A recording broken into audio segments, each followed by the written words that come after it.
शाश्वत सुख के इच्छुक सुखार्थी जीवों, ब्रह्म स्वरूप अपने भगवान आत्मा में कैसे प्रवृत्ति करनी है, इसके लिए व्रतों की चर्चा हम यहाँ से कर रहे हैं। ये व्रत इस जीव के जीवन में चारित्र की उत्पत्ति, उनकी वृद्धि, उनकी रक्षा और उनकी पूर्णता, ये सब करने में समर्थ है। इसलिए जो जिस भूमिका में है उसे चारित्र को अंगीकार करना चाहिए। ये बिल्कुल भी शल्य नहीं रखना चाहिए कि सामने वाला तो एकदम निश्चयपरक चर्चा करता है और मैं शुद्धात्मा हूँ, इतना ध्यान से मैं शुद्ध हूँ, मैं बुद्ध हूँ और साम्य भाव रखना, इससे काम हो जाएगा। ऐसा बिल्कुल भी भ्रम नहीं पालना। चरणानुसारी द्रव्यम और द्रव्यानुसारी चरणम। द्रव्य के प्राप्ति के लिए द्रव्यानुसारी चरणम मतलब क्या? द्रव्य का अनुसरण करता हुआ चारित्र होता है और चारित्र का अनुसरण करता हुआ द्रव्य होता है। अर्थात द्रव्य की प्राप्ति के लिए जो जो पुरुषार्थ की जरूरत है, जो जो भावों की उज्ज्वलता की जरूरत है, उस उज्ज्वलता को अपनाना ही चाहिए। ब्रह्मचर्य व्रत की भावनाओं की चर्चा हमारी चल रही है और हमने कल 5 भावनाओं के माध्यम से ये समझने की कोशिश की थी कि ये जीव के लिए अत्यंत गंभीरता की बात है। आज जितना पतन हमको आसपास में दिखाई दे रहा है, कहीं न कहीं हम जिनवानी से, जिनागम से विमुख हुए हैं। हमको अपने बेस ही पता नहीं है। जैसे एक छोटी सी बात कहूँगा, आपको थोड़ी सी आखरेगी भी, लेकिन गंभीरता से सुनना। क्या आपको पता है कि आरिका दीक्षा, किसी महिला को आरिका दीक्षा मुनिराज नहीं दे सकते। ये सबसे बड़ी कसौटी है। कहाँ आया ये बात अष्टपहूड़ में आया है कि जो महिला वर्ग में प्रसिद्ध है, प्रवीण है, वे हीन है। क्या है वो छंद? पार्श्वस्थ से भी हीन जो विश्वस्त महिला वर्ग में, रत ज्ञान दर्शन चरण देवे नहीं पत अपवर्ग में। अपवर्ग में है ऐसा कह दिया। कुंद स्वामी ने स्पष्ट लिख दिया है। कहने की बात इतनी है कि बहुत यहाँ तक आप बताइए ब्रह्मचर्य की लिमिटेशंस, कि यदि मुनिराज को पता चले कि सामने से आरिकाओं का काफिला आ रहा है, तो मुनिराज अपना मार्ग बदल देते हैं। आरिकाओं को पता चले कि ये मुनिराज का संग यहाँ से चल रहा है, तो आरिका माता अपना डाइवर्ट कर देते हैं, अपना रास्ता ही डाइवर्ट कर देते हैं। कहने की बात इतनी ब्रह्मचर्य की लिमिटेशंस बताई गई है।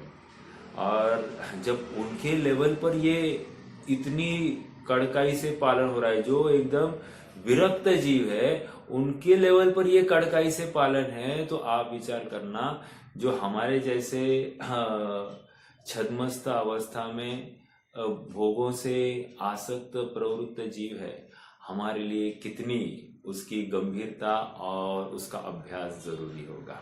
समझ में आ रहा है क्या? तो ये एक बात बताई। मतलब ये आज जो ये कोएड एजुकेशन चलता है, ये जो देन है सचमुच ये अंग्रेजों की देन है। इन्होंने जाते हुए पूरे समाज व्यवस्था को उसका संक्रमण कर दिया। एक्चुअली ना लड़का लड़की के साथ बैठे, ना लड़की लड़के के साथ बैठे, क्योंकि हर प्रकार से वहाँ स्खलन के अवसर होते हैं। हम लड़का और लड़की की बराबरी करते हैं, लेकिन यहाँ पर ब्रह्मचर्य में दोष खड़ा हो रहा है, ये हमको समझना चाहिए। ये किसी के प्रति द्वेष भाव या हीन देखने की भावना नहीं है बिना गम की। यहाँ तो स्खलन के अवसर खड़े हो रहे हैं, इसलिए ये बचाने की बात है। स्वयं के परिणाम, और देखो बच्चों की उम्र में वो तो उनका ब्रह्मचर्य आश्रम है। ब्रह्मचर्य आश्रम में जो नव बाड़ की ब्रह्मचर्य की 9 बाड़ बताए हैं, उसमें एक सीट पर नहीं बैठेंगे, आपस में देवा लेवा नहीं करना, किसी भी माध्यम से स्पर्श नहीं होना, किसी के माध्यम से देखना तक नहीं, ये सब बातें है कि नहीं है?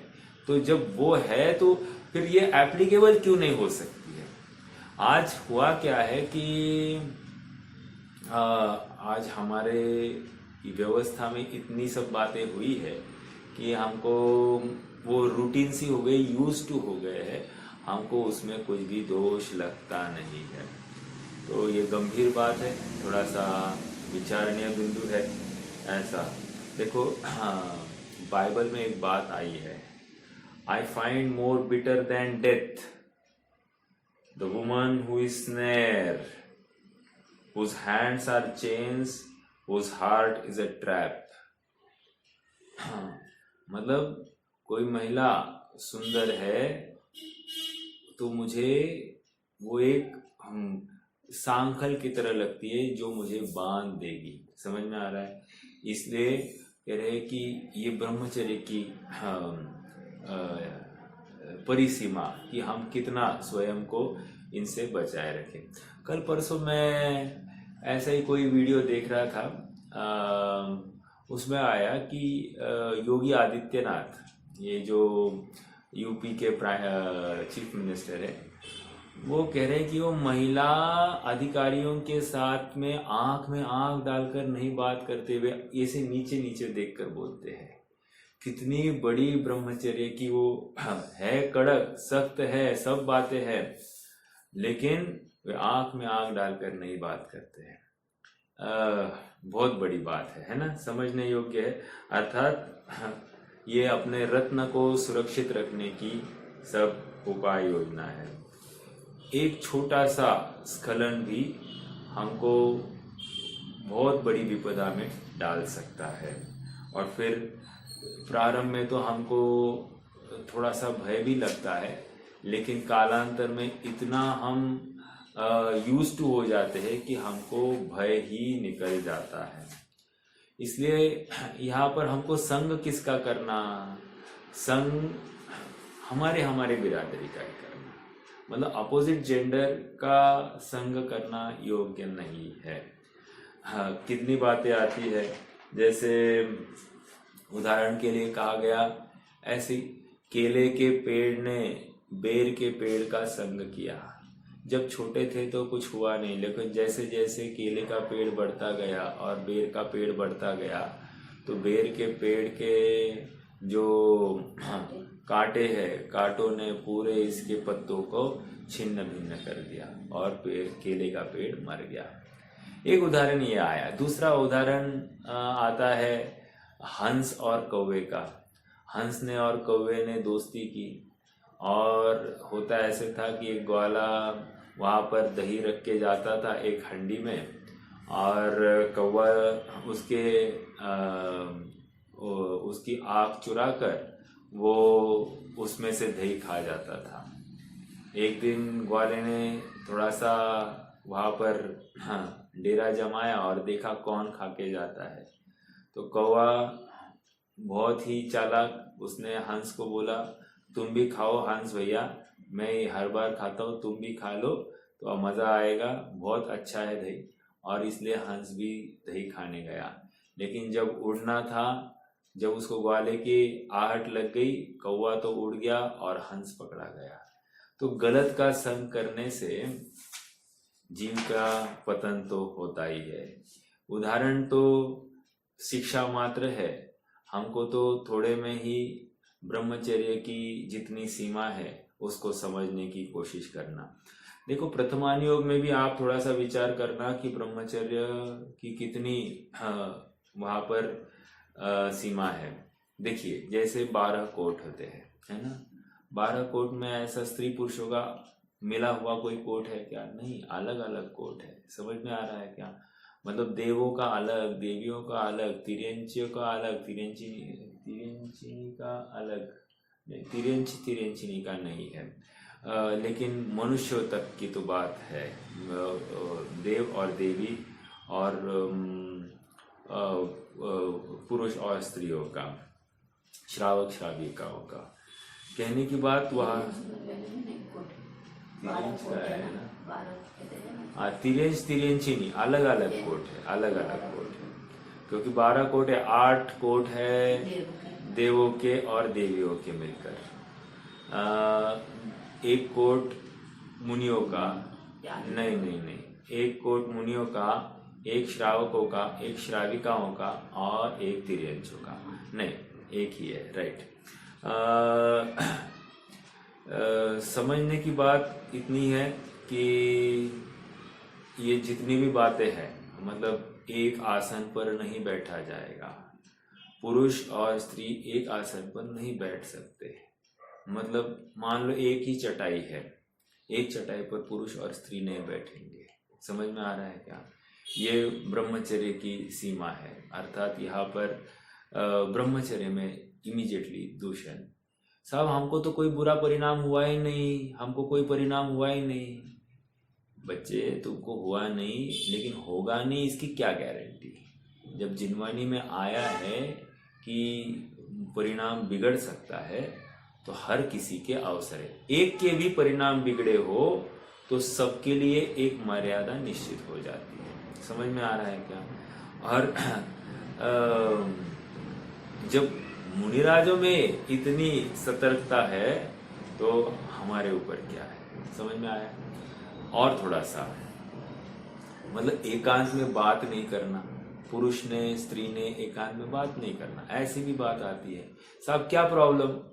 प्रॉब्लम कुछ नहीं है, किसी को इस बात को लेकर तुम्हारे बारे में गलत फहमी हो सकती है। देखो, जैसे एक घटना है प्रथमानियों की घटनाओं को हमको बिल्कुल यहाँ पर खड़ा करना है।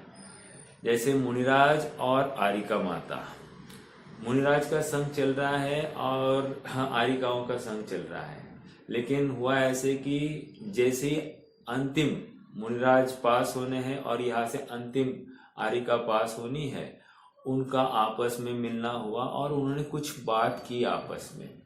इतनी सी बात हुई है, इतनी सी बात हुई। दूर से सीता का जो जीव है उसने देख लिया तो उसने क्या अनुमान किया? उसने ये अनुमान किया कि इन मुनिराज और आरिका माता में आपस में कुछ न कुछ लफड़ा है। अब ये अवर्णवाद हो गया था, क्यों? उसने पूरी जानकारी ली नहीं थी, लेकिन अवसर तो खड़ा हुआ ना भ्रम का कि कुछ न कुछ है। सत्य बात क्या है ये मालूम नहीं, लेकिन इसने तो निर्णय कर दिया कि इनका कुछ तो लफड़ा है और ये अवर्णवाद हो गया। ऐसे अवसर देखो, सीता के जीव को जो उसका अपराध का फल मिल रहा था उसका मिल गया, लेकिन ऐसे एक पुरुष और एक स्त्री को आपस में बात करते हुए देखने से क्या हुआ? किसी को कोई ना कोई गलत फहमी हो सकती है। और इसमें होता क्या है, आप थोड़ा सा विचार कीजिए। मान लो कोई लड़की और लड़का आपस में बात कर रहे हैं। अब होता क्या है कि लड़की हर किसी के साथ फ्रेंडली हो सकती है, ऐसा अनुमान अब दूसरा लड़का भी कर बैठता है, तो वो भी उसके साथ दोस्ती करने के लिए प्रयासरत रहता है। इस प्रकार मतलब अवसर बहुत बढ़ जाते हैं किस कारण? मतलब इन शॉर्ट ब्रह्मचर्य आश्रम का पूरा चुथड़ा हो रहा है। चुथड़ा मतलब क्या? वहाँ अब कुछ रहा ही नहीं है, ये दिखाई देता है। जो आश्रम पवित्र था, शिक्षा अर्जन करने का काल था, उस आश्रम में अब भोगों की ही बातें हो रही है। समझ में आ रहा है? बहुत गंभीर बात है। हमको जितना हो सके हमको इसमें सतर्क रहना, अपनी अपनी भूमिका के अनुसार हमको बचने का प्रयास करना चाहिए। मैं ये नहीं कह सकता कि अब क्या करें, लेकिन जहाँ संभव है शील की मर्यादा सबको समझाई जाए। और हम बचने का प्रयास करें, क्योंकि अपने आत्म कल्याण की बात है और हम ही पतित हो जाए, कोई परिणाम, कोई संपर्क ऐसा बन जाता है और पूरा गड़बड़ हो जाता है। समझ में आ रहा है क्या? हमको लगता है कि कुछ नहीं होगा, हमारा लड़का, लेकिन वो एक आंखों में जो इशारा हो जाता है, वो एक अट्रैक्शन हो जाता है, उसको कोई कुछ बोल नहीं सकता। समझ में आ रहा है? हंसना, अपोजिट जेंडर में हंसी मजाक होना, हंसना आदि आदि बिल्कुल भी स्वीकार नहीं है। देखो, स्वामी विवेकानंद की एक घटना आती है। वे जब शिकागो गए थे ना, तो वहाँ पर उनका स्पीच सुनकर वहाँ की महिला उनसे बहुत प्रभावित हो गई और उसने तुरंत उनको ऑफर कर दिया, मैं आपसे शादी करना चाहती हूँ। अब उन्होंने पूछा विचलित न होकर, क्यों बहन, मतलब तुम हमसे क्यों शादी करना चाहते हो? तो उसने कहा कि मैं आपके जैसे पुरुष प्रतापवान पुत्र को जन्म देना चाहती हूँ। तो इनका जवाब क्या होगा? इनका जवाब ये है कि फिर मुझे ही पुत्र क्यों नहीं मान लेती हो? क्या कहा? मुझे ही पुत्र मान लो ना। पुत्र को उत्पन्न करने की बात कहा है, विषय भोगों में रमने की बात क्या है, अब्रह्म में प्रवृत्त होने की बात कहा है, तुम मुझे ही पुत्र मान लो। देखो कितनी बड़ी बात है। तो अपने आप में बचने के लिए हमारी तैयारी होनी चाहिए। अपने आप हम बचेंगे, नहीं तो हम आड़ंगे लाएंगे। इससे क्या होता, इतने से क्या होता, सो मीन, सो हल्की सोच, सो कितनी आउटडेटेड सोच। ऐसा नहीं करना। जिनवानी में कही है तो जिनवानी का अनुकरण करना, नहीं तो तकलीफ हमको ही भुगतनी है। और होगा, जब जिनवानी ने कहा है स्वीकार करना, स्वीकार नहीं हो रहा है हमसे, इसलिए विरोध बिल्कुल नहीं करना। समझ में आ रहा है क्या? ये विशेष बात आपके लिए रखिए। हाँ, आगे बढ़ेंगे। अब देखो, और एक बात मेरी कल रह गई थी कहने के लिए। ब्रह्मचर्य स्व शरीर संस्कार त्याग के अंतर्गत ये एसी लगाना, गर्म पानी से नहाने की बात, फैन लगाना, ये सब स्व शरीर को संस्कारित करने की बात है। ठीक, हम फ्रिज का पानी पीने की किसी को आदत होती है, फ्रिज का पानी चलता है, मतलब उसके बिना चलता ही नहीं। ये सब स्व शरीर संस्कार में चला जा रहा है। जैसा पानी अपने सामने आता है, जैसा भोजन अपने सामने आता है, वैसा ग्रहण करने की बात ये स्व शरीर संस्कार की त्याग की बात है। ठीक है, तो थोड़ा कहा, ज्यादा समझ लेना, ये सब बातें हमको ज्ञान में रखनी।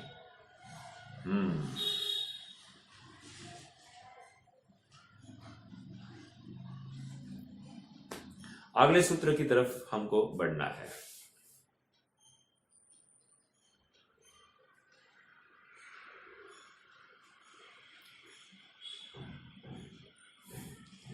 हाँ जी, अब परिग्रह व्रत की भावनाएं, मतलब अपरिग्रह, sorry, I am very sorry, अपरिग्रह व्रत की भावनाएं बताई जा रही है।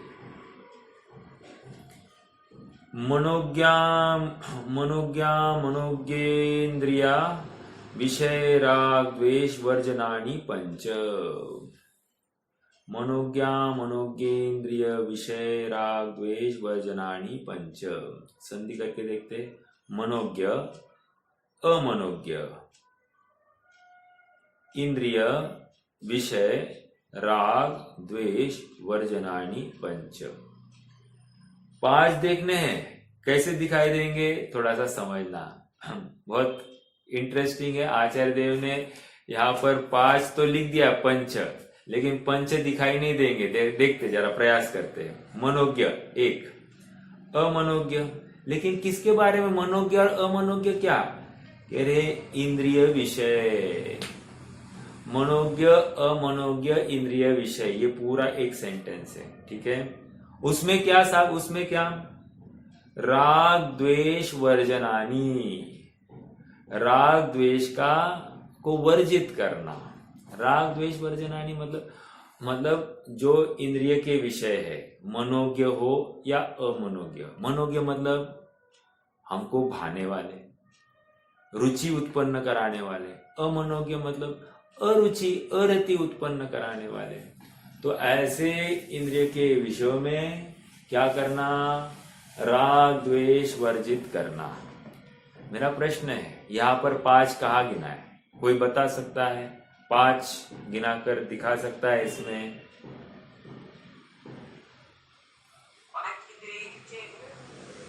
हाँ, 5 इंद्रिय के विषय में राग द्वेष नहीं करना, खत्म, इतनी सी बात थी। तो 5 मतलब स्पर्शन इंद्रिय के विषय में राग द्वेष नहीं करना, चक्षु इंद्रिया के विषय में राग द्वेष नहीं, स्पर्शन इंद्रिया, रसन इंद्रिया, सब में राग द्वेष नहीं करना।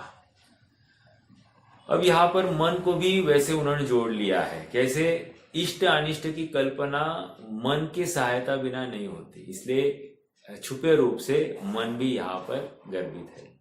वैसे आप थोड़ा सा और गंभीरता से विचार करें, ये 5 और 5 10 हो जाते हैं। जैसे मनोज्ञ विषय में राग करना, ठीक है, और अमनोज्ञ विषय में द्वेष करना। तो 5 इंद्रिया के मनोज्ञ विषय में राग, ये 5 हो गए, और 5 इंद्रिया के अमनोज्ञ विषय में द्वेष, ये 5 हो गए। तो इस अपेक्षा से तो 10 भी हो जाते, लेकिन यहाँ राग द्वेष ये शब्द करेस्पॉन्डिंगली लगाना है, ठीक है। मनोज्ञ अमनोज्ञ इंद्रिय विषय में राग द्वेष का त्याग होना, सो इसको परिग्रह व्रत की, त्याग व्रत की भावना है। देखो, थोड़ी चर्चा मुझे इसके ऊपर करनी है। यहाँ पर ये कहना था ना, देख दूसरों की बढ़ती को कभी न ईर्ष्या भाव धरो, मतलब ऐसा देखना, देख दूसरों की सुंदरता को कभी न ईर्ष्या भाव धरो, ऐसा कोई करना चाहिए था। मतलब किसी की काया देखकर, किसी का स्पर्श जानकर ऐसा स्पर्श मुझे भी हो, ये परिग्रह की तो बात है, लेकिन यहाँ पर उसकी चर्चा नहीं की। यहाँ पर विषयों को नहीं रखा, यहाँ तो आध्यात्मिक स्तर पर चर्चा की। अर्थात यहाँ पर परिग्रह के बाद उन्होंने अध्यात्म के अपेक्षा घटित करने की कोशिश की। अर्थात यहाँ पर डायरेक्टली अपने परिणामों के संभल की तरफ उनका पूरा ये है। ऐसा तो यदि चाहते तो सभी पापों में ये लगा सकते थे। जैसे अहिंसा, हिंसा में कह रहे कि इष्ट अनिष्टता वहां पर नहीं करनी, मतलब कोई प्रसंग में इष्ट अनिष्टता, या फिर स्त्री आदि में भी इष्ट अनिष्टपना नहीं करना, तो राग द्वेषपना नहीं करना, इतनी सी बात तो वहां पर भी घटित कर सकते थे। लेकिन नहीं, ये आचार्य जानते थे। जैसे हम कहते हैं ना साहब, अभी दो लड़का और लड़की यदि आपस में बात करके जा रहे हैं और उनको ऐसा कोई भाव नहीं आ रहा है, एक दूसरे के प्रति का कोई ऐसा अट्रैक्शन वाला फीलिंग भी नहीं, हाँ ये ऐसा अपन मानते हैं, हाँ तो बात करने में क्या दिक्कत है? होता है कि नहीं ऐसा प्रश्न चिन्ह खड़ा होता है। तो मनोज्ञ विषय में राग नहीं करना, अमनोज्ञ विषय में द्वेष नहीं करना, ऐसा कहकर मतलब वे वहां पर इंद्रिय के विषयों का पोषण कराना नहीं चाहते हैं। ओके, तो ये मन के स्तर पर हम अपने आप को रोकेंगे। अध्यात्म की अपेक्षा यहाँ पर सारी बातें घटित हो रही है। आप इसके अतिचार का भी विषय देखेंगे ना, वहां पर भी परिग्रह व्रत के लिए, परिग्रह त्याग के लिए उन्होंने आध्यात्मिक ही सूत्र डाला है। बाकी देखो, जैसे 17वां सूत्र देखिए, मूर्छा परिग्रह, है ना, यहाँ पर अध्यात्म ओरिएंटेड टोन दी है। परिग्रह उन्होंने 10 प्रकार के परिग्रह नहीं गिनाए हैं, समझ में आया? उन्होंने डायरेक्टली कह दिया मूर्छा यही परिग्रह है, समझ में आया? मतलब गाफिलता, प्रमाद, परद्रव्य में रुचि, रति, यही परिग्रह है, इतनी सी बात हो गई। या भावना क्या भारे है, हमको किसी भी विषय में इंटरेस्ट नहीं होना, मतलब किसी की गाड़ी देख ली, ओ वाओ, किसी का घर देख लिया, बहुत सुंदर, किसी के कपड़े देख लिए, बहुत अच्छे, किसी के गहने देख लिए, बहुत अच्छा। ये होना ही नहीं, कह रहे हैं ये देखना, देखना सबसे बड़ी तकलीफ है। इंद्रिया उपलब्ध हुई है, लेकिन इंद्रिया के माध्यम से ये पापार्जन ज्यादा कर रहा है। इसकी पात्रता जैसे बढ़ गई, वैसे देखो, जिसके पास बहुत धन बढ़ गया तो करना क्या चाहिए था? दान करना चाहिए था। लेकिन ये क्या कर रहा है? संचय कर रहा है, शोषण करता है अन्यों का। तो कह रहे हैं कि ये तो अपराध है। परिग्रह तुम्हें इसलिए मिला था कि तुम लोगों का उपकार करो, लोगों को धर्म मार्ग में लगाओ, और हुआ ऐसा कि तुमने लोगों को अधर्म मार्ग में लगाया और मेहनत करने के लिए लगाया। तुमने उनका शोषण किया, तुमने उनमें द्वेष भाव का बीजारोपण किया, इसलिए तुम तो महापापी हो। समझ में आ रहा है? परिग्रह। वैसे ही यहाँ पर भी कह रहे हैं कि ये इंद्रिया हमको क्यों मिली, हम संगी पंचेंद्रिय क्यों हुए, मनुष्य क्यों हुए, इतनी समझ, जैन कुल, ये सब क्यों हुआ? विशेष धर्म आराधना करने के लिए है। हम उन अल्प, इने गिने अल्प लोगों में से है, मनुष्य जाति में से है, जिनके लिए जिनागम का उद्धार करने का एक भार सौंपा गया है। और यदि इस भार से हम चूक गए तो क्या होगा? होगा कुछ नहीं। दोबारा ये जैन कुल, जैन धर्म, ये पंचेंद्रिय मनुष्य पर्याय, ये सब नहीं मिलने वाला। इसलिए एक बहुत गंभीर बात है कि जितना समय बचा है इस जीवन का, अब इनको विषय भोगों में हम स्वाहा नहीं करेंगे। हम अपने आत्म कल्याण के लिए निरंतर कटिबद्ध रहेंगे और परिग्रहों को तो दूर से ही त्याग करेंगे। और कितने दिन पैसे कमाना और कितना परिग्रह को इकट्ठा करना, जो है उसी में समाधान मानना। समझ में आ रहा है क्या? देखो, हमको लगता है कि ये चीज लूं तो इससे मेरा ये काम बनेगा, ये चीज लूं तो मुझसे, जैसे हमको बाजार की चीजें नहीं खानी, तो हमको अनेक प्रकार के बर्तन, उपकरण ऐसे लगते हैं। हमको लगता है कि ये लेंगे तो इससे ये चीज बनेगी, ये लेंगे तो इसमें ओवन लेंगे तो ओवन में बिस्किट बनेंगे, केक बनेगा, याऊ बनेगा, ट्याऊ बनेगा। तो ये क्या हो गया? ये कह रहे हैं ये परिग्रह त्याग की भावना कहाँ भाई गई?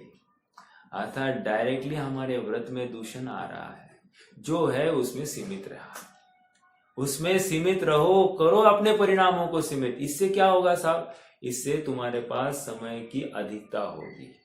तुम व्यवस्था के पीछे, तुम परिग्रह को तो बढ़ा ही रहे हो, लेकिन अपने उपयोग को अपने आत्मा से दूर ले जा रहे हो, और ये अपने उपयोग को खाने वाला है। इसलिए कह रहे मनोज्ञ अमनोज्ञ विषय में तुम क्या करो? राग द्वेष मत करो। बहुत गंभीर बात है। मतलब कोई चीज अच्छी नहीं लगी, द्वेष करना, कोई चीज अच्छी लगी, राग करना नहीं। ये सब परिग्रह के कारण है, तुम्हारे परिणाम बिगड़ने के कारण है। इष्ट अनिष्ट, इष्ट अनिष्ट न कोई जग में, निज मन माहि विचारे जो। स्वयं त्रिकाल शुद्ध आनंदमय, निष्क्रिय तत्व विचारे जो। स्वानुभूति बिन परिणति सूनी, राग जहर सम जाने जो।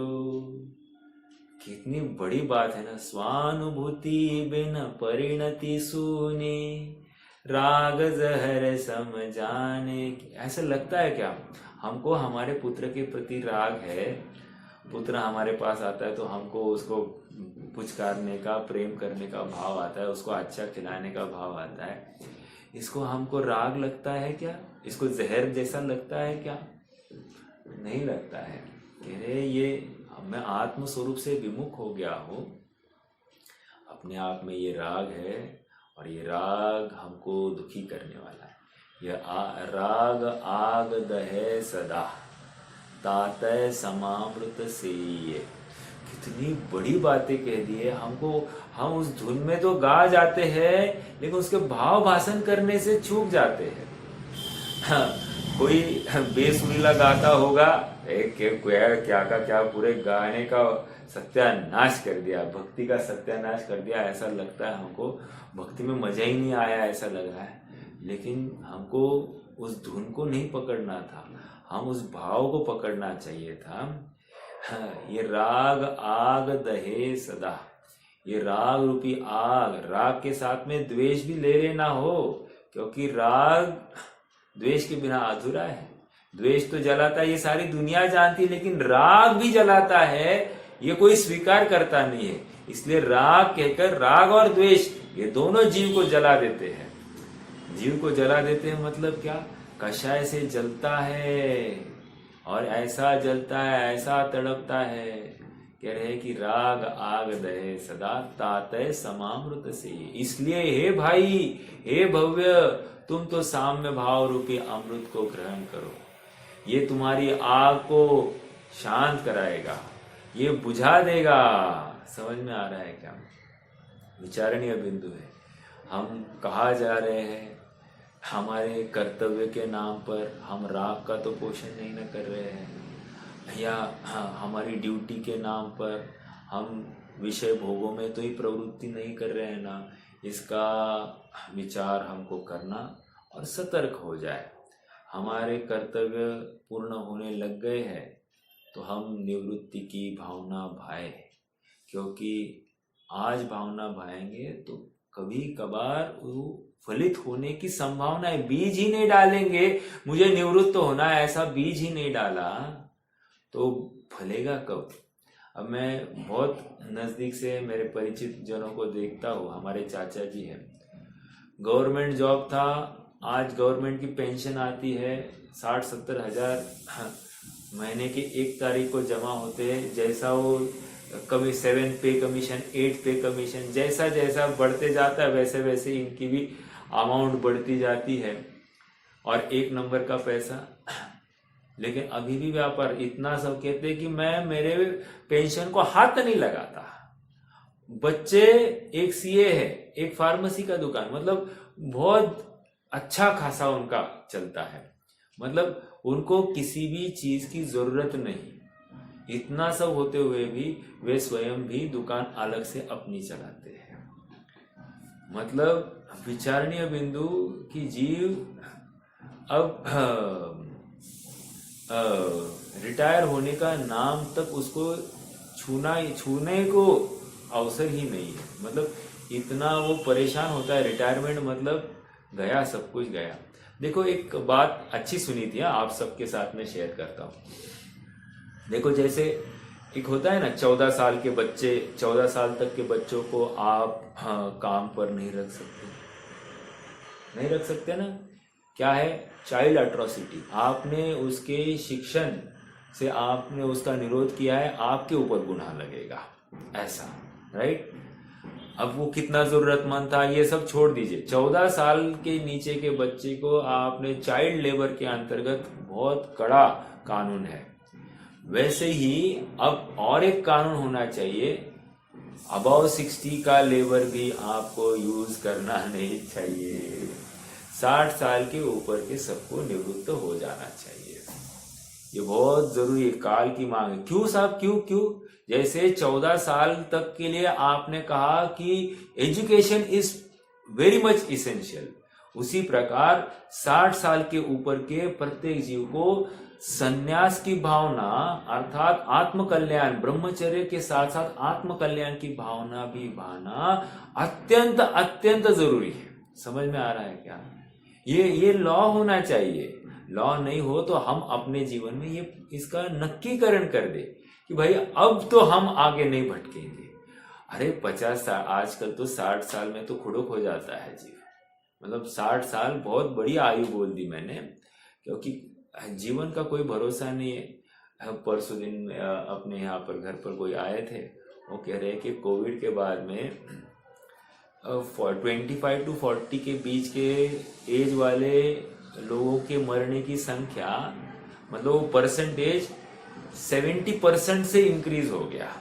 मतलब मान लो कि पहले 100 मरते होंगे तो अब 170 इस उम्र के मतलब 25 to 40 के एज के युवक मरण को प्राप्त हो रहे हैं।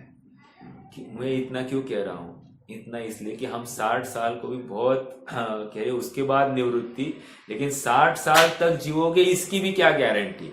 और निवृत्ति की भावना भावना ही रह जाएगी तो समझ में आ रहा है क्या? इसलिए आत्म भावना को निरंतर भाना ये हमारा परम कर्तव्य बन जाता है।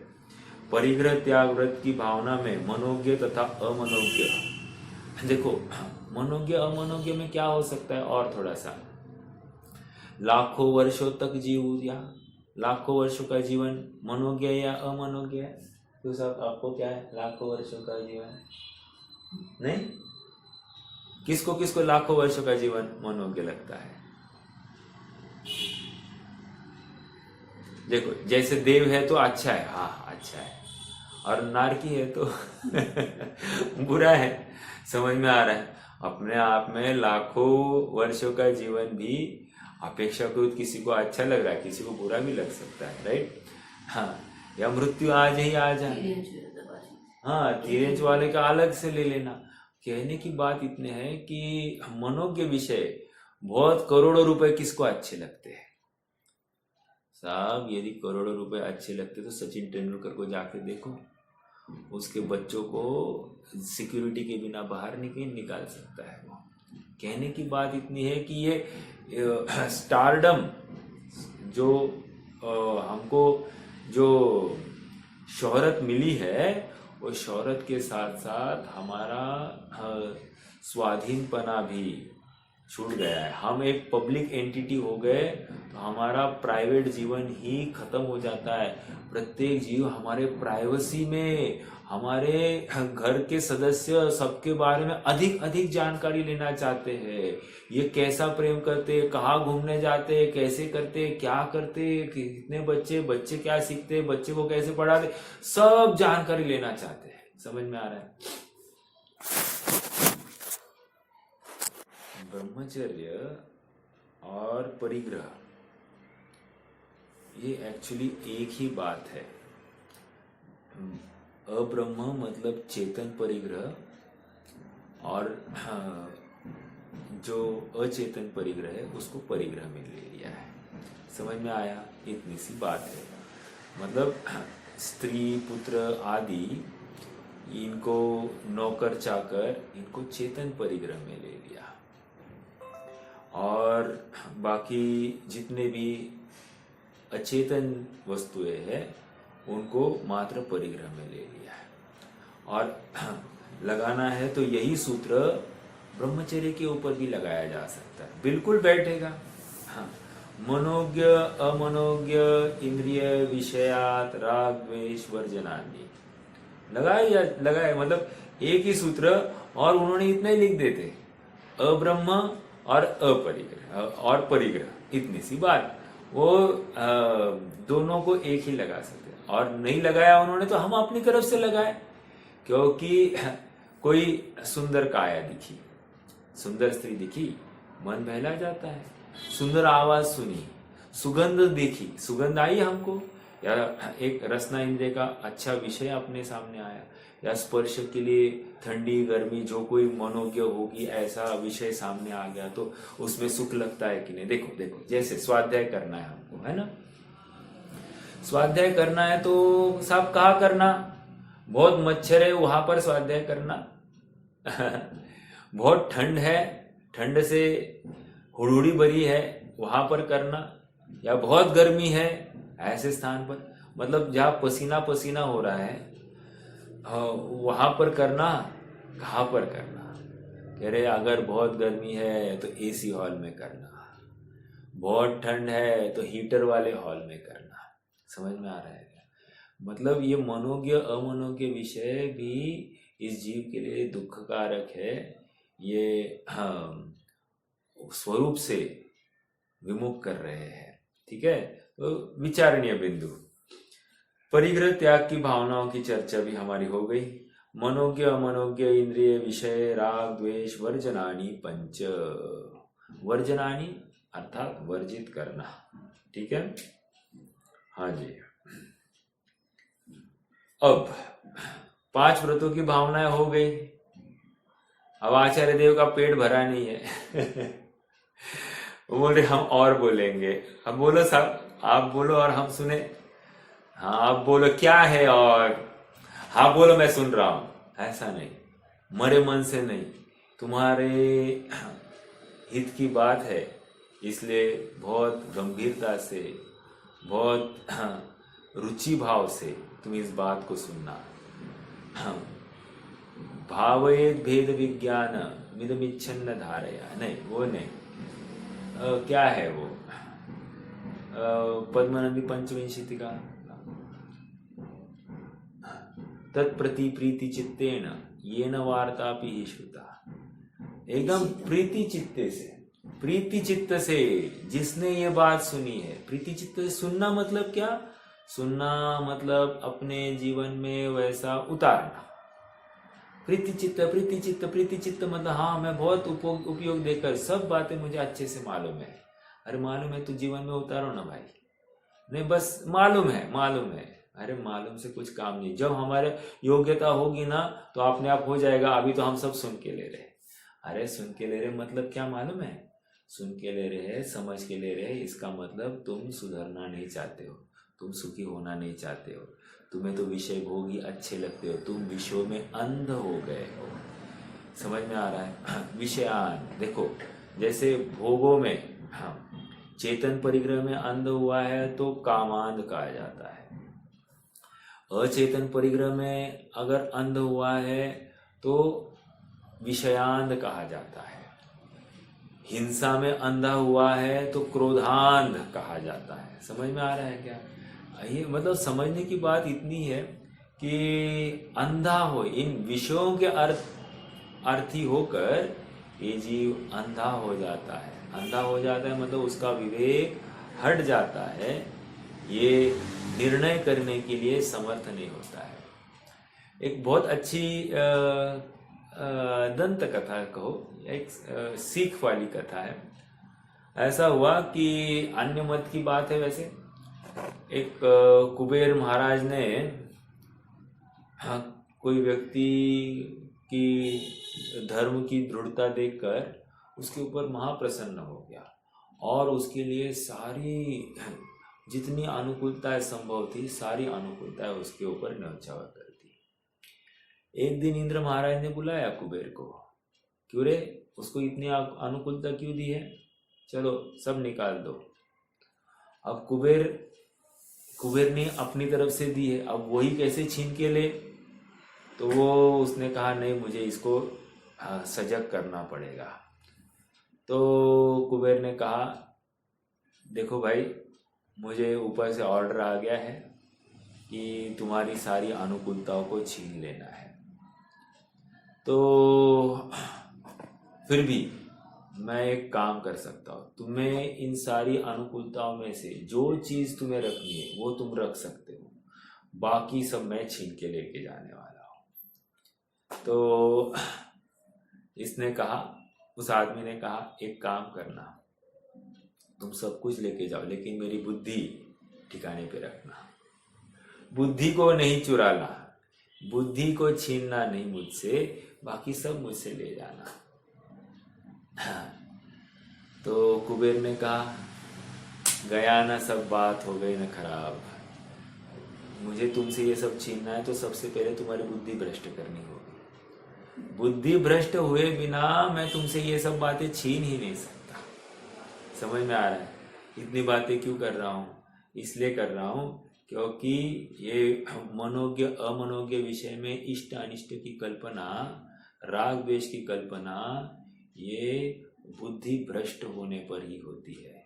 तभी तो जाकर अपने ब्रह्म स्वरूप भगवान आत्मा का भूलकर ये विषयांत होता है, विषयों में ही रुचिवंत प्रीतिवंत हो जाता है, उनकी प्राप्ति के लिए निरंतर झपट्टे मारता है। क्या करता है? झपट्टे। समझ में आ रहा है? अर्थात ऐसा कोई विषय भोग मिले, ऐसा उसमें तन्मय हो जाता है जैसे कि ये फिर से बिछड़ न जाए, या कभी मिला ही नहीं था, इस प्रकार उसमें प्रवृत्ति हो जाती है। समझ में आ रहा है क्या? ऐसा गंभीर चिंतन हमारे सामने प्रस्तुत है। हम जहाँ तहाँ हमारी आसक्ति देखे, हम उस आसक्ति के परिणाम को एटलीस्ट ये गलत है इतना तो निर्णय करें। आसक्ति जिस दिन छूटेगी सो छूटेगी, लेकिन जो मैं कर रहा हूँ ये मेरे आत्मस्वरूप की विराधना है, आत्म तत्व से मैं विमुख हो रहा हूँ, ऐसा बिल्कुल भी हमको निर्णय करना चाहिए। ठीक है। परिग्रह त्याग व्रत की भावनाएं हो गई। अब देखो 9वां सूत्र करना है। 9वां सूत्र, हिंसादिश्वहा मूत्रापाया वद्य दर्शनम। क्या कह रहे फिर से? हिंसादि विश्वहा मूत्रापाया वद्य दर्शनम। संधि करके देखते हैं। हिंसा आदि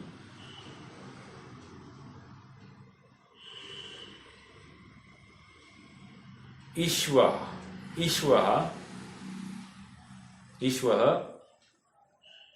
अमूत्र अपाय अवद्य दर्शनम। अब क्या है इसका अर्थ? थोड़ा सा विचार करते हैं। यह अन्य भी भावनाएं है, मतलब 5 व्रत की भावनाएं तो बोल दी, लेकिन आचार्य देव चाहते हैं कि और एक्स्ट्रा बोले, क्योंकि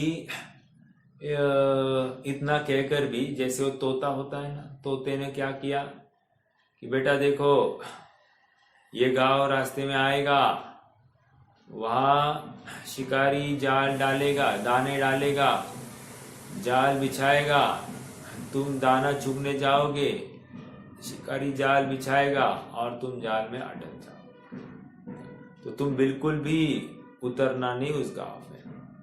हाँ ठीक है ठीक है ठीक है कहकर समझ गया, ऐसा बोल रहा है। वैसे हम भी ये 5 व्रतों की भावना है, हाँ समझ गए, ऐसा कहकर फिर से हम 5 पापों में ही प्रवृत्त क्यों नहीं हो रहे हैं, ऐसा लग रहा है आचार्य देव को। इसलिए कह रहे हिंसा आदि मतलब हिंसा, झूठ, चोरी, कुशील, परिग्रह। समझ में आया? हाँ, क्या है वो सूत्र? पुरुषार्थ सिद्धि उपाय का छंद, अनृत वचनादि केवल मुदारुतम शिष्य बोधाय। क्या है? अप्रादुर्भाव खलु रागादिनाम भवत्य हिंसेति तेषामेव उत्पत्ति। नहीं, मैं दूसरा छंद बोल दिया। देखो क्या है, 2 छंद है। पहला तो अप्रादुर्भाव खलु रागादिनाम भवत्य हिंसेति तेषामेवोत्पत्ति हिंसेति जिनागमस्य संक्षेप। हिंसा क्या है? राग द्वेष की उत्पत्ति, यही हिंसा है। आध्यात्मिक बात है यहाँ पर, नहीं किसी को मारना, काटना, आंख लाल होना, कंपन होना, ये बातें है ही नहीं।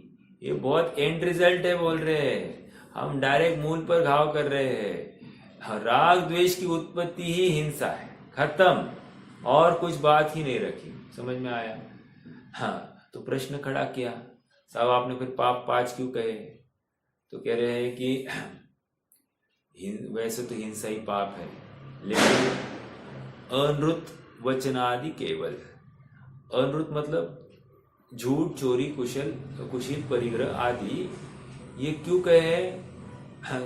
शिष्य बोधाय, शिष्य के बोध के लिए, उसको समझाने के लिए पाप का स्वरूप, इसलिए हम विस्तार से समझा रहे हैं। नहीं तो एक ही बात समझ लेना, हिंसा में पाप है, और हिंसा क्या है? राग द्वेष की उत्पत्ति, खत्म, इतनी सी बात। मतलब एकदम शॉर्टकट में, जिसको कम से कम में समझना है ना, ये अमृतचंद्र स्वामी को पढ़ लो, पुरुषार्थ सिद्धि उपाय, काम हो जाएगा। और जिसको नहीं समझने आ रहा है, रत्नकर्ण शावकाचार्य पढ़ लो, बहुत समझाएगा। तत्वार सूत्र पढ़ लो, बहुत समझाया है, समझ में आ रहा है, बहुत विस्तार से समझाया है, समझ में आ रहा है। तो अल्प बोलकर ज्यादा समझने वाले, ज्यादा बोलकर अल्प समझने वाले, ऐसे हर प्रकार के शिष्य के लिए हम यहाँ पर उपदेश है। हाँ, तो हिंसादि ईश्वहा मूत्र, ईश्वहा मतलब इह, इह, इह मतलब क्या, इह मतलब इस लोक में, अमूत्र मतलब परलोक में। ठीक है, दो बातें हो गई। उसका क्या करना, अपाय अवद्य, अपाय, अपाय मतलब क्या, अपाय मतलब नाश, अवद्य मतलब त्याग। एक मिनट, वही है क्या,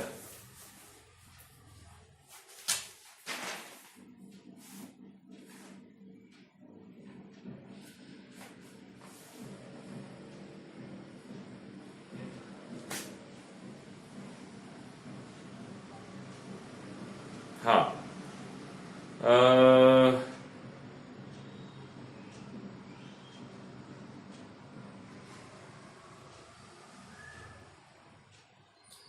अपाय बराबर, अपाय यह नाश लेना, ओके, और अवद्य,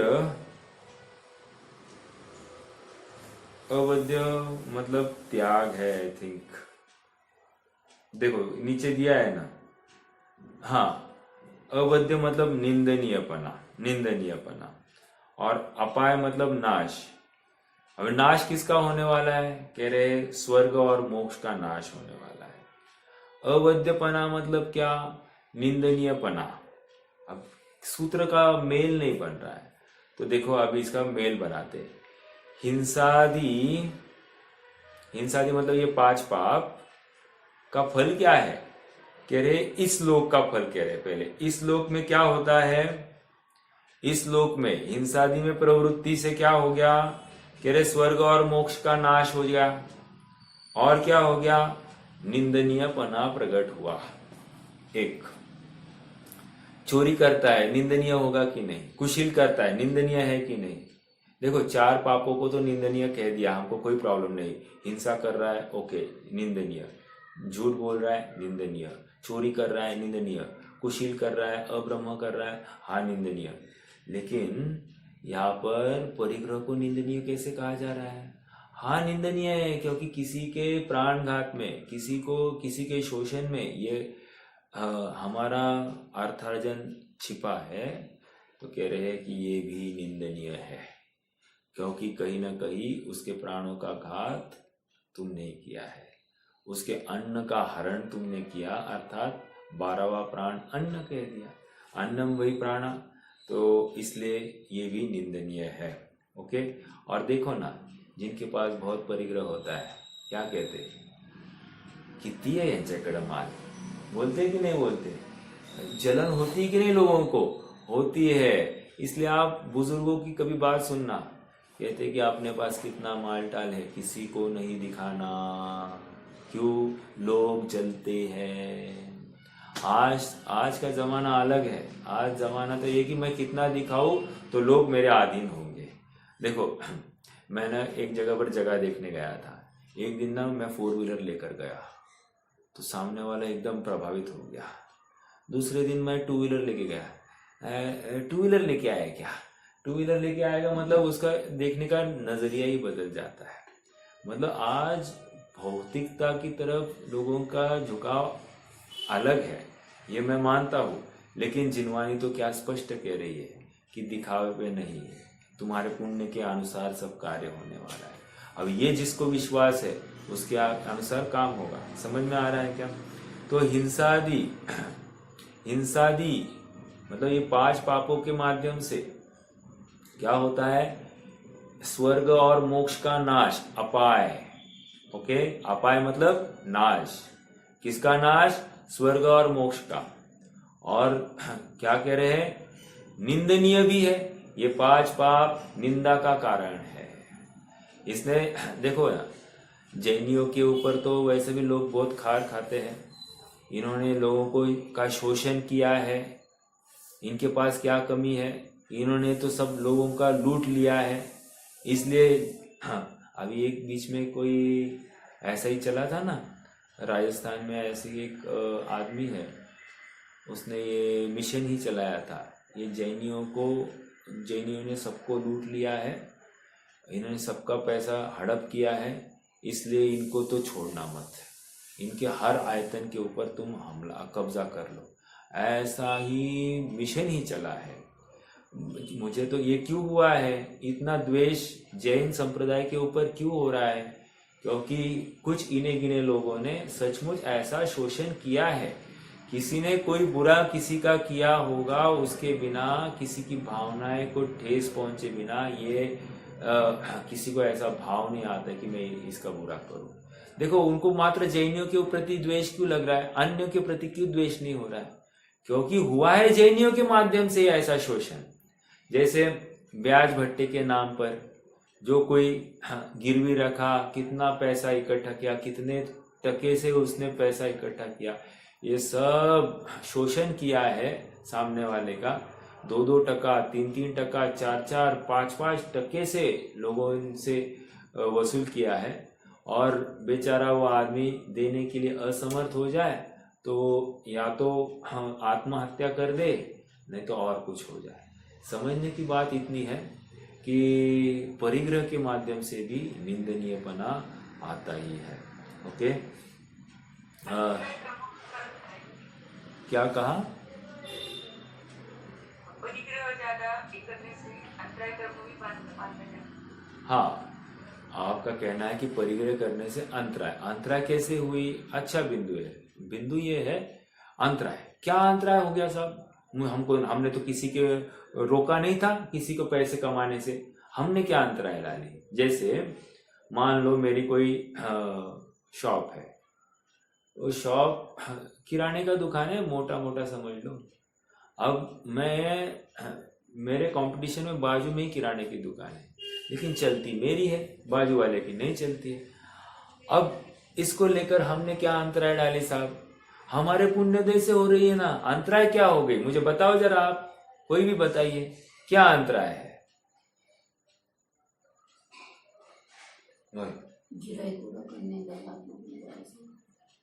साहब मैं थोड़ी कहता हूँ ग्राहक को कि उनके पास मत जाओ, मेरे पास ही आओ, ऐसा तो मैं किसी को बोलता नहीं, लेकिन ग्राहक मेरे पास ही आता है। अब तो इसको लेकर हम नहीं, चलो मेरा रेट और उसका रेट एक ही है, मेरा माल और उसका माल एक ही है, अब बोलो, अब फिर भी अंतराय कैसे हुई? प्रश्न है सबसे।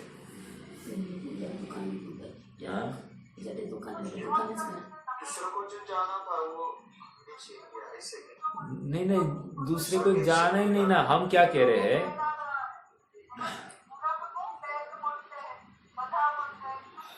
आवाज जरा माइक म्यूट कर दीजिए।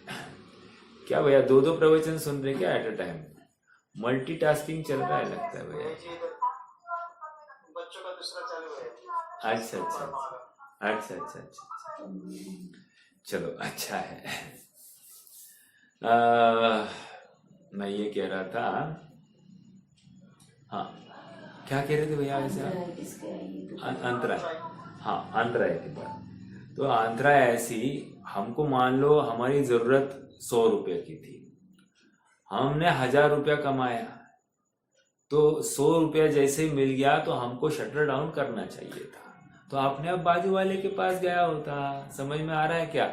इस प्रकार हमने उसके व्यापार में अंतराय लाई। जियो और जीने दो, हम तो एक्चुअली ये जियो और जीने दो ना, ये हमारा कैप्शन नहीं है, ये तो क्रिश्चियन लोगों का है। जियो और जीने दो, लिव एंड लेट लिव, ये सचमुच क्रिश्चियन लोगों का है, वो हमने हमारा कैप्शन बनाया। हम तो कहते हैं जीता है सदा जीता है, कभी मरता ही नहीं, हम ये कहने वाले लोग हैं। जियो और जीने दो का क्या बात है? तुम भी जियो और सब जियो, ये है ही नहीं, जीता है जीते रहेगा, ऐसी हमारी कथनी है। चलो हाँ, अंतराय की क्या बात है कि मैं मान लो 100 रुपये मेरा पेट भर रहा था, मैं 1000 रुपये कमाने के लिए मैंने उद्यम किया, तो 1000 रुपये में सामने वाले का भी थोड़ा बहुत व्यापार हो जाता ना। तुम बंद कर देते तो सामने वाले का व्यापार हो जाता, ऐसा नहीं हुआ ना, इसलिए तुमने अंतराय लाई। तो परिग्रह से अंतराय खड़ी हुई है, एक मतलब गंभीर बात है। अब ये कहाँ लगाओगे? अरे ऑफिस में लगा सकते हो। जैसे मैं कोई पोस्ट मान लो मुझे मैनेजर बना रहे हैं, तो मैनेजर बनाने के लिए सबसे आगे मैं गया, वहां पर हो गया अंतराय। अब देखो दूसरा और मार्केटिंग में, मान लो मैं कहीं गया धंधे के लिए, और धंधा अभी मान लो मेरे पास में एक कंपनी है, कंपनी किसी से माल ले रही है, राइट। अब वो कंपनी मेरे से माल क्यों लेगी? दो कारण हो गए, एक तो मेरा माल सस्ता होगा, एक या तो मेरी क्वालिटी अच्छी होगी या मेरी सर्विस अच्छी होगी, राइट। अभी ये सब करने में मुझे करना क्या होगा? दूसरी कंपनी के माल को रोकना है तो क्या करना है? उसके लिए फिर मुझे अंतराय लानी पड़ेगी। ये समझ में आ रहा है क्या? तो अपने आप में अपराध है। तो आप कहोगे भैया तो फिर ऐसे तो कोई धंधा कर ही नहीं पाएगा। हाँ ना, हम यही तो कह रहे हैं, न्याय नीति से धंधा क्या 1 रुपया कमाना बहुत मुश्किल है। ये फैक्ट है, फैक्ट। अभी जस्ट मेरी किसी से बात हो रही थी, न्याय नीति से 1 रुपया भी कमाना बहुत बहुत मुश्किल है, और अन्याय से लाखों रुपया क्या करोड़ों रुपया कमाना इजी है, इजी अन्याय से। लेकिन क्या कहे, हमको लगता है जैनत्व है इसलिए हम बंधे हुए हैं, हमारी कमजोरी है जैनत्व। अरे कमजोरी नहीं, हमारी ताकत है जैनत्व। हम मिलेगा तो पुण्य जैसी। हाँ, ये विश्वास नहीं आ रहा है इस जीव को। हमको क्या लगता है, नहीं मैं झूठ बोलूंगा, चोरी करूंगा या फिर मायाचारी करूंगा तभी तो मुझे पैसा आएगा। लेकिन पुण्य के उदय से ये सब होता है, ये व्यवस्था, इसको ये स्वीकार नहीं है। और देखो ना, सच्ची बात ये है, जो सचमुच पुण्य उदय के अधीन ऐसा प्रयासरत रहता है ना, उसका चलता भी नहीं है। इतने तकलीफें आ जाती है कि उसको लगता है अरे वो पाप में प्रवृत्त है, वो पाप में प्रवृत्त है और उसका अच्छे से चल रहा है, और हम इतना पुण्य कर रहे हैं, धर्म कर रहे हैं, तो भी हमारा इतना खराब, इतनी प्रतिकूलता हमारे ऊपर। ऐसा हो जाता है। लेकिन हर प्रसंग में, हर उदय में यही नक्की करना कि पुण्य के प्रमाण ही सब कार्य होता है, उदय के प्रमाण सब कार्य होता है। हाँ, जो कस्टमर उनके पास आ रहे, लोग मेरे पास आ रहे, हाँ, तो मैं ज्यादा कमा रहा हूँ और आप बोले कि इतना फिक्स होने के बाद शटर बंद करना चाहिए, तो वो कैसे डिसाइड करेगा कि भाई मेरा इतना ही होना चाहिए फिर मैं बंद करूंगा? भैया ऐसा है ना भैया, एक प्रश्न है आपसे, मेरा पेट भरा है, ये मुझे किसको पूछने जाना चाहिए?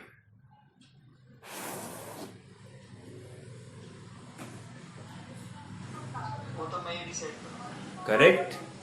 तो अभी इस प्रश्न का जवाब भी यही है, मेरी कितनी जरूरत है वो मैं डिसाइड करूं और अपना शटर डाउन कर दूं। मतलब मेरा जीवन यापन कितने में हो सकता है इसका मुझे निर्णय करना। एक दूसरी बात यह है कि जो है उतने में मैं अपना एडजस्ट कर लूंगा, और नहीं मेरी और जरूरतें बढ़ेगी, जैसे इन्फ्लेशन अभी हर साल 10%, तो 10% के हिसाब से इतनी महंगाई बढ़ेगी, इतनी महंगाई बढ़ेगी तो इतना पैसा अधिक लगेगा, इतनी पैसा अधिक लगेगा तो मुझे इतना ज्यादा कमाना पड़ेगा।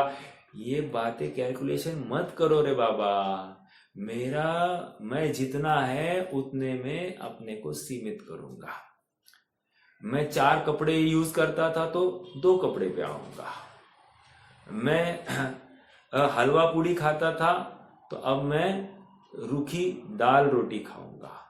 ऐसा निर्णय करके यह जीव बराबर अपने को सीमित करता है, उसकी भूमिका आगे बढ़ती है, पापों से हटता है, बचता है। ये विरक्त जीव के लक्षण है। और जो नहीं ये इतना नहीं पुरेगा, और चाहिए और चाहिए और चाहिए के नाम पर ये अटक जाता है।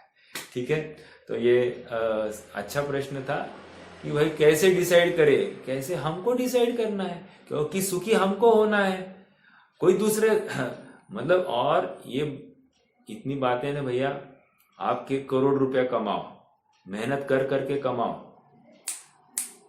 चुटकी में चला जाएगा, चुटकी में। कोई जरूरी नहीं है कि धीरे धीरे जाएगा। ऐसी उक्ति भी चलती ना, अन्याय उपार्जितम धनम 10 वर्षानी विनश्यति, और यदि नहीं गया तो 11वें वर्ष में खत्म हो जाएगा। ऐसा मतलब एक तो उसको अन्याय उपार्जित धन अन्याय में ही लगता है एक बात, और दूसरा नहीं गया तो नाश को प्राप्त होगा। तो ऐसा ही है, इसलिए कितना संचय करना, क्यों संचय करना, किसके लिए संचय करना, ये अपने आप में प्रश्न चिन्ह है। कल परसों में किसी का, गोदा जी का ही प्रवचन मतलब 2-3 दिन पहले सुन रहा था। उसमें उन्होंने पूछा कि साहब पैसा क्यों कमा रहे हो? क्या बात करते साहब, बच्चों के लिए। अच्छा, बच्चों के लिए कमा रहे हो। तो प्रश्न, उन्होंने एक सिचुएशन खड़ी की। एक समय तो हो गया, मैं 2 मिनट लूंगा। हाँ, सिचुएशन खड़ी की। मान लो तुम्हारे सामने एक ऑप्शन दिया जाए कि मरते समय तुम ये सब लेके जाओगे, तो कौन छोड़ना चाहेगा? बच्चे के लिए भी कौन छोड़ना चाहेगा? प्रश्न है। ऑनेस्टली कोई भी छोड़ना नहीं, ये मजबूरी है कि हम नहीं ले जा सकते, इसलिए बच्चे के नाम पर हमारे पापों का पोषण करते हैं। लेकिन हमको ये नक्की करना कि यदि पुत्र सपूत तो किम धन संचय, यदि पुत्र कपूत तो किम धन संचय। ये पैसा कमाकर करूं क्या, किसके लिए छोड़कर जाना है, ऐसा विचार करके हमको विरक्त होना। परसों दिन मुझे मेरा एक दोस्त मिला, अन्यमती है, वो उसने मुझे पूछा क्या करते हो? मैं बोला मैंने आध्यात्म करता हूँ। अरे मैं भी आध्यात्म करना चाहता हूँ, मैं भी एकदम शांति से जीना चाहता हूँ, ये बहुत तकलीफ होती है मुझे, ऐसा वैसा। मतलब इतनी सी एक अपनी बात सुन के भी सामने वाला भी तरस रहा है, वो जो कर रहा है वो गलत कर रहा है, ये उसको भी विश्वास हो रहा है। समझ में आ रहा है? एक अन्यमती को एक शब्द से बोला तो उसको विश्वास हो रहा है कि ये मैं गलत कर रहा हूं। तो हमको इतनी जिनवानी बार बार सुनने पर भी क्या हमको ऐसा विश्वास या विचार नहीं आता है कि हम कितने दिन, कब तक कमाते रहेंगे, कब तक? समझ में आ रहा है? अरे बाल सफेद होने लग गए हैं, चेहरे पर झुर्रियां आने लग गई है, हाथ कांपने लग गए हैं, आंखों में ताकत घट गई है, इंद्रियां शिथिल होने लग गई है, फिर भी ये जीव अभी भी इसकी विषय तृष्णा तरुण होते जा रही है। गंभीरता से विचार करने का अवसर आ गया है। कोई प्रश्न है तो रख सकते हैं, नहीं तो जिनवानी स्तुति करेंगे।